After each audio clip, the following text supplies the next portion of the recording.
Hey everybody, Diggs here. It's another beautiful day out here in the Pacific Northwest. I hope all of you dudes are doing absolutely great. We're gonna go ahead and do the, top whatever. I don't know if it's top 10, I don't know if it's top 13. I just want to tell y'all all the things I wished I knew before I really got into this game so that you don't make the same mistakes that I do. Let's dig in.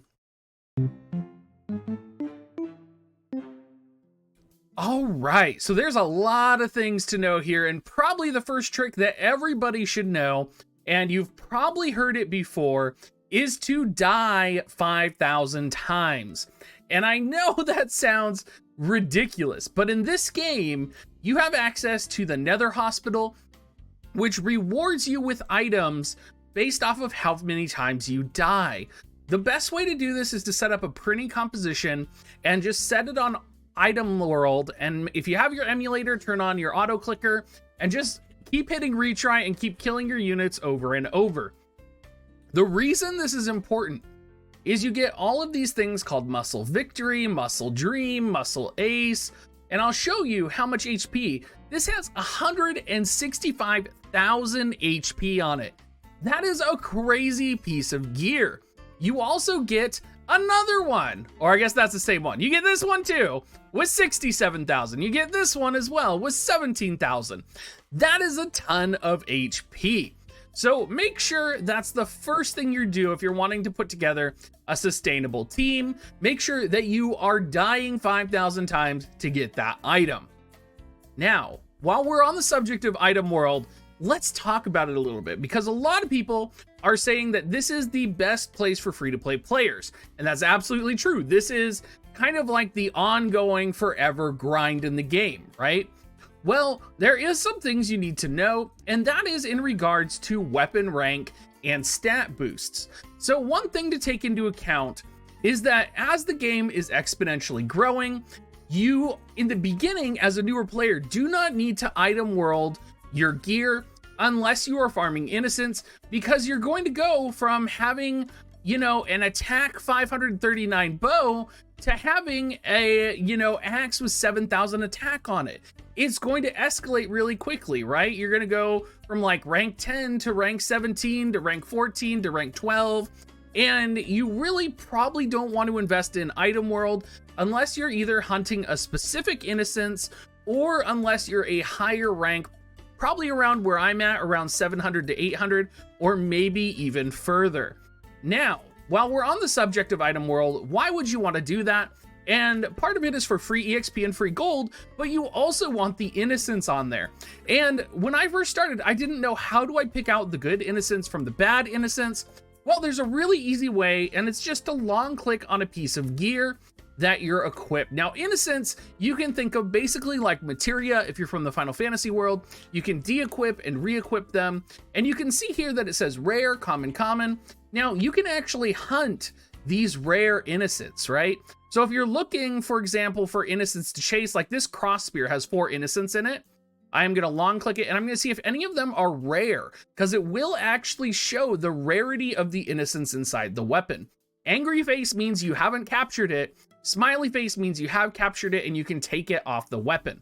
So if you are looking to farm innocents as a beginner player, like I was just farming them willy-nilly and hopping in, long click the item, make sure that there is a rare innocence in there so that you can get the better quality innocence before you end up selling the weapon or anything like that. Gosh, okay, well, let's get out of item world, because for any of you who have played Disgaea, you know that item world is like a sinking hole that will just like consume your soul and you will never escape that hell. Let's talk about the Dark Gates. And the Dark Gates are probably, I would argue, the most important thing in the entire game. Now, being that Disgaea has such a high level cap that reincarnation is so important for your characters, you need to be doing this. You need to be reincarnating your characters. You need to be thinking about this as a priority from day one, and you can't miss a day if you want to progress on your account. So, EXP gates. You can see here that I have EXP enemy level 900 unlocked. These are important to do. And you can see my party level is 800. I am planning today to try and tackle this with a level 800 party, because it's so important for me to clear this and get the EXP on my next round of reincarnated units before the reset hits, that I recognize like this is the priority, right? You can see that I've already done all of these EXP gates. I'm kind of holding off until I reincarnate again today, but I am like, even though I'm level 800, I need to be trying to get gate EXP 6. Even if you're level 600, try for gate EXP 5. If you're level 300, try for gate EXP 4. Try to push your way up, because these are the biggest boundaries, right? Level is very important. Reincarnation level is very important. Along with that, reincarnation materials, basically starting on the 2nd and the 3rd, these are critical as well. Specifically, there is rare materials in here that you need to farm. And when you're farming these, the first thing that I do, actually before I jump in and farm these, is I go to my facilities and I go to the Dark Assembly. Now, if you aren't familiar with the Dark Assembly, we're going to talk about some tricks relating to this that I found out. But you can see here we have 2 times EXP and 2 times HL from battle. Well, you have 2 times drop rate that you can get as well. I always pass this before I go and do that right now to try and make progress on my account. I do have to fill, right? I do have to spend gems in order to fill this. But right now, if you're looking to grow your account, if you're looking to grow more powerful, this is critical, right? Another thing that's really important is that you're progressing through the main storyline, because as you progress through the main storyline, what's going to unlock in the Dark Assembly is permanent buffs to your account. Now, what type of permanent buffs? Well, you're going to be able to get some really cool items, but what I didn't know is that you can increase your shop level here, which is critical to getting high rank pieces of gear. Again, remember, you could have a rank 5 piece of gear that's a non-legendary and be better than that legendary that they give you for a free player starting the game. And if you don't know that, like I didn't realize that, you're like, oh my God, I need to level my shop level so much. You're going to probably be investing some, gems into leveling your shop level, and I would recommend it. It does reset every day. You do get new assembly points every day, but you want to get that shop level up, because that's when you're going to get relevant gear for your characters. You want to progress in the main story, which means you're going to need EXP, which means you're going to need reincarnation items.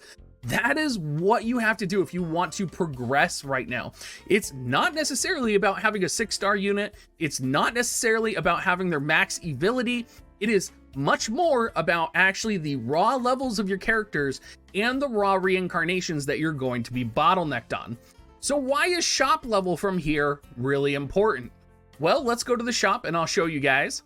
An important note on this is when you go to the shop, you can see I'm customer rank 17. I'm getting rank 17 gear. And you can see this has 6,500 attack on it for a sword.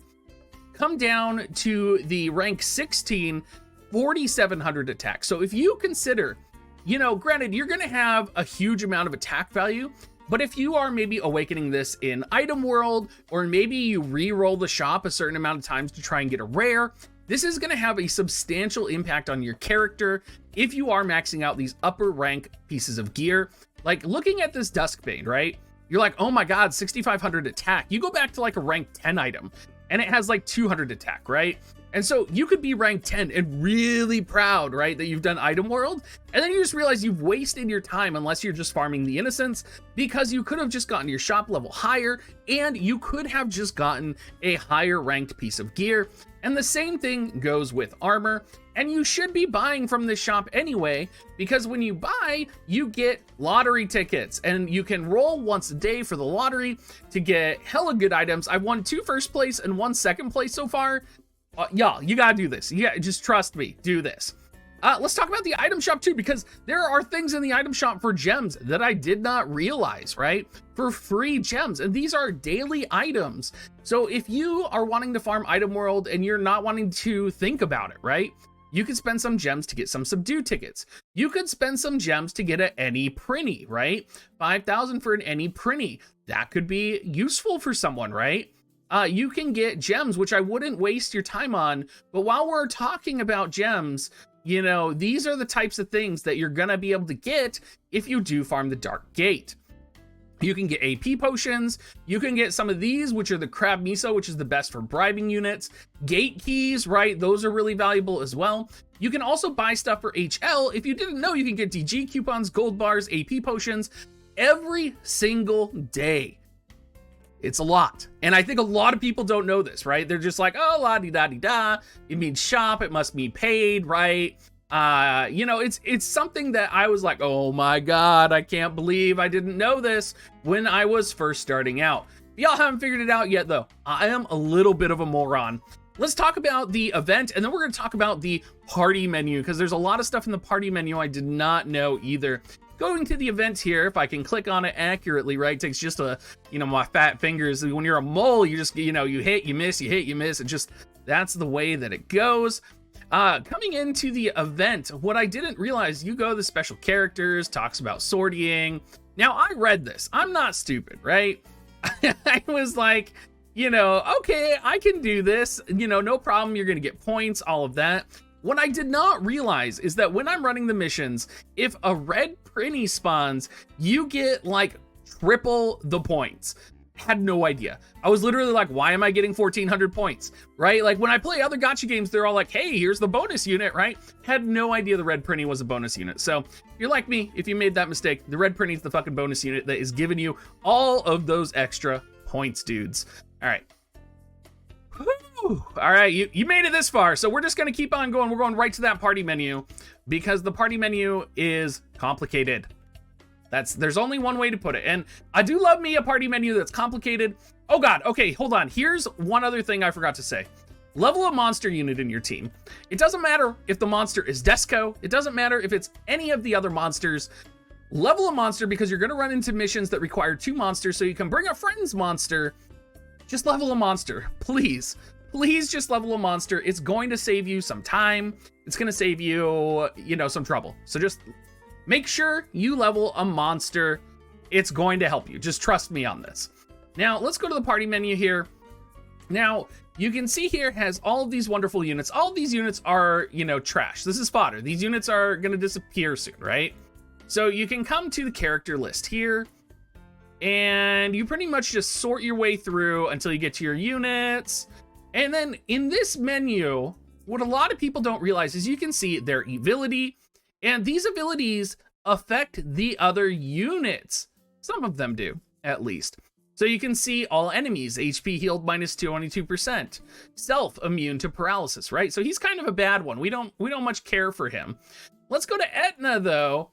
Etna gives damage dealt to Prinnies plus 60% for herself. She has her action gauge plus 100 when a wave begins, and she gets plus 32% when attack begins as long as her NE is awakened, right? Her ability suppression makes her deal 45% more damage to females, so pretty strong, right? You come over here, you can see her ability that goes to everybody is going to be all allies HP healed plus 20%. But she also has a gift for you if you unlock it, which gives party EXP plus 5%. You can give all your allies damage taken minus 10%, self immune to forget. There's a lot of these abilities that a lot of people don't think about that are really relevant and are going to be relevant in the future. I would not worry too much about your reroll, to be honest with you. A lot of people are rerolling for Desco right now because Desco has a really good AoE. Does that mean Desco's the best? Well, Desco's, you know, ability gives buffs to monster units. So are you running a monster team in the future? Maybe not. Let's be honest. All of our units are probably going to be irrelevant here in 2 to 3 months. So this is just a really good learning time. Now let's talk about the Prinny here, right? You can see here that you can go to character info, which shows him off, which look how beautiful he is. He is an amazing man. But what I did not know is that you can go to skills learned, and it will show you all of the skills that the Prinny has access to, what level he has access to them at, what their power level is, what their elemental effect is. You can see the Prinny's spells. So if I were to equip a spell-based piece of gear on the Prinny, you can see that I would get access to ice, speed boost, mega ice, speed down, giga ice. And one of the things you're going to notice is that this is connected to weapon level, right? Come here and we'll show you another unit here. Let's show off the fighter. Why not? So you can see here he has bulk up as his only ability there. spells. So if you put a staff on him, he's going to get access to fire. But then he has weapon skills, and you can choose which weapon skills you want to look at here. There is a lot of weapon skills. And again, notice that it's all connected to the weapon skill level, right? So when you're looking at units, what I did not realize is that their weapon skill levels are pretty much like capped, right? They have a forte. So like axe is this warrior's forte at 10. But how do you increase this? Well, if we come out here and we go to the facilities and we go to Mouse Lab, the only way to increase this is with mana. Now, when I first started using my mana, I went right here to the HP cheat. I was like, yeah, 1,480 mana, heck yes, this is what I want. No, this is not what you want. You want to put it into the forte weapon that you have equipped on your character so that they can be more powerful and access those abilities. Keep that in mind. That is something you need to do. And that is something that could potentially hold you back as well. I think that's it. I think we good. I think I got all. Let me get my list. We're checking the list right now. Upgrade shop, red printies, check innocence. Yeah, I think we're good. We're pretty good. We're pretty good. Oh, the last tip. Make sure y'all get some thieves. If you don't have thieves, make sure you get some thieves leveled. They increase their evility, gives 3% drop rate to the whole party. There are people out there who are running parties of like 4 thieves. That's pretty cool. That's maybe a little bit overkill, but yeah, I would say don't forget the thieves. Anyway, I hope this video helps someone out there. I've been loving this game, hoping to make a few more videos on it. Let me know if it's something you're interested in down in the comments below. If you have your own tips, please put them down below as well, because Lord knows we all need the help. And thank you so much, everybody. If you want to support me, even if you're playing Disgaea, but you don't play other games, you can use my Amazon coin affiliate link, dig.gs/coins. You just plug that in before you buy anything on Amazon, and it'll take you to an Amazon coin page, but don't worry, it just tagged everything in your Dropbox to give me a small percentage of whatever you buy. So yeah, thank you so much, everybody, and have a great rest of your day.